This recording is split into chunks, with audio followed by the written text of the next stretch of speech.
Praise the lord. Today's word. ఈరోజు వాక్యము ఫిబ్రవరి నెల 8వ తారీఖు 2025. ప్రకటన గ్రంథము 4వ అధ్యాయము 8వ వచనము. ఈ 4 జీవులలో ప్రతి జీవికి 6 రెక్కలుండెను. అవి చుట్టూను రెక్కల లోపటను కన్నులతో నిండియున్నవి.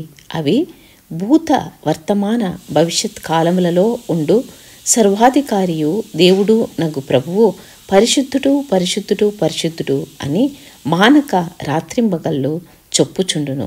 క్రీస్తునందు ప్రేమైన సహోదర సహోదరులారా, ఒక గొప్ప క్రైస్తవ కీర్తన ఉంది, హోలీ హోలీ హోలీ అని.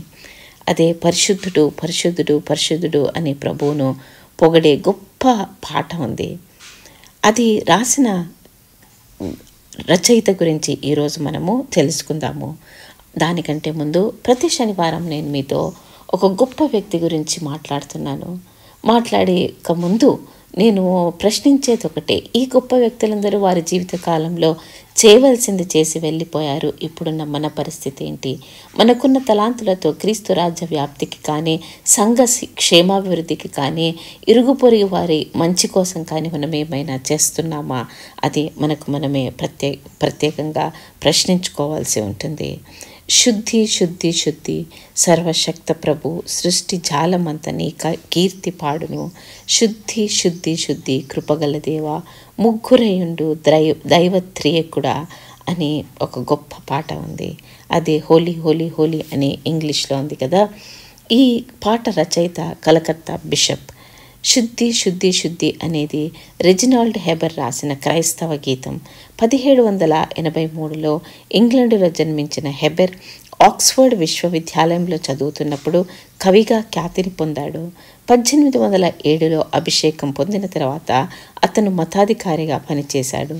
16 సంవత్సరాల పాటు ఇక్కడ గేయ రచన అతని ఇతర బాధ్యతలతో కలిసిపోయింది. అతను తన జీవిత కాలంలో రాసిన 57 కీర్తనల్లో చాలా వరకు నేటికి ఉపయోగించబడుతున్నాయి. హెబెర్ సాహిత్యాన్ని వ్రాసినప్పుడు జాన్ బి డైక్స్ స్వరకర్త.